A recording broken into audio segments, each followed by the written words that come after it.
Tripura state cooperative bank pensioners অর্গানাইজেশনের তৃতীয় রাজ্য সম্মেলন শুক্রবার অনুষ্ঠিত হয় আগরতলা প্রেস ক্লাবে।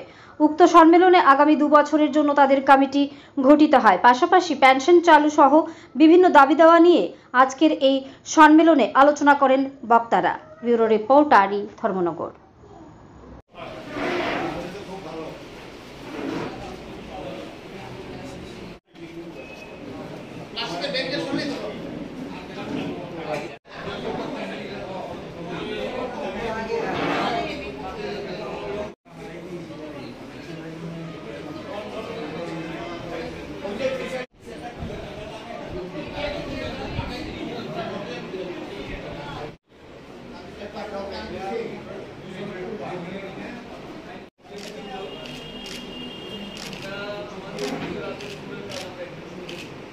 আমরা এটা আমাদের তৃতীয় রাজ্য সম্মেলন প্র্যাকটিক্যালি।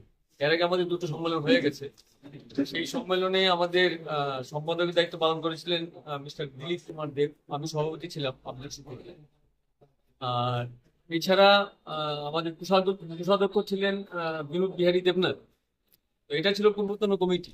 বর্তমানে আজকের যে সম্মেলন, সেই সম্মেলন উপলক্ষে আমরা আমাদের যে কর্মচারীদের সময় ব্যাংক কর্মচারী, অবসরপ্রাপ্ত কর্মচারী, তাদের দীর্ঘদিনের যে সমস্যা, সেই সমস্যা নিয়ে আমরা দীর্ঘ কয়েক বছর যাবৎ লাগাতার আলাপ আলোচনা বা বিভিন্ন পর্যায়ের আন্দোলনের কর্মসূচি আমরা গ্রহণ করে চলেছিলাম।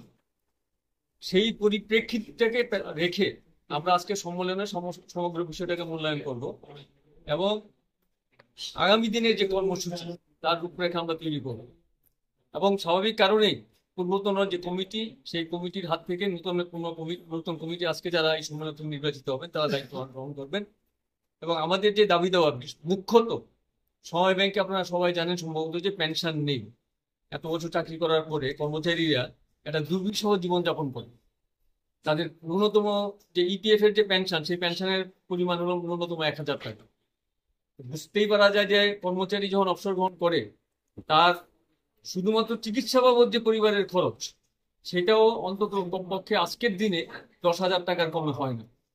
সেই জায়গায় স্বাভাবিকভাবেই অনুমেয় যে কর্মচারীরা, অবসরপ্রাপ্ত কর্মচারীরা বিশেষভাবে কি দুর্বিষহ যন্ত্রণা মধ্য দিয়ে আছেন। তাদের দিনান্তে পান্তা ফোরায়, ঠিকভাবে দুবেলা খাওয়ার জুটে না। এই একটা অবস্থা একটা ব্যাংক কর্মচারী আফটার রিটায়ারমেন্ট। এই দুর্বিষহ অবস্থা থেকে কি করে অব্যাহতি পাওয়া যায়, সেই বিষয় নিয়ে বিভিন্ন পর্যায়ে আমরা আলাপ আলোচনা করেছি, বিভিন্ন লেভেল আলোচনা করেছি। মন্ত্রী পর্যায় থেকে শুরু করে প্রশাসনের বিভিন্ন স্তরে বা আমাদের ব্যাংক কর্তৃপক্ষ বিভিন্ন স্তরে আলোচনা হয়েছে। তার পরবর্তী পরিস্থিতির পরিবর্তনের পরিপ্রেক্ষিতে আমরা আমাদের ব্যাংকে পূর্বতন যে বোর্ড ছিল, মিস্টার কমল সেন, উনি চেয়ারম্যান ছিলেন। ওনার নেতৃত্বে যে বোর্ড, সেই বোর্ড একটা ন্যূনতম সুযোগ একটা আমাদের পেনশনারদের ক্ষেত্রে সম্প্রসারণ করেন। সেটা হচ্ছে ন্যূনতম 5,000 টাকা এবং ঊর্ধ্বতন 10,000 টাকা। এটা যদিও অত্যন্ত সামান্য, তথাপি এই অনুদান পেয়েও কিন্তু সমবায় ব্যাংকের কর্মচারীরা অনেকখানি রিলিফ ফিল করছেন নিজেরা। অন্তত কিয়দাংশে তাদের দাবি কিছুটা পূরণ হয়েছে। আমাদের প্রত্যাশা আছে আগামী দিনে এই কমিটি, আগামী যে নির্বাচিত যে কমিটি হবে, সেই কমিটি এই বিষয়টাকে সামনে রেখে তাদের আন্দোলনকে আরো উত্তরোত্তর বৃদ্ধি করবেন এবং কর্মচারীদের যে দুর্বিষহ অবস্থা তার থেকে বের করার জন্য প্রয়োজনীয় পদক্ষেপ গ্রহণ করবেন। এটাই হচ্ছে আজকে আমাদের আলোচনার মূল বিষয়বস্তু। আপনার নামটা কি? আমার নাম আব্দুল শুকুর।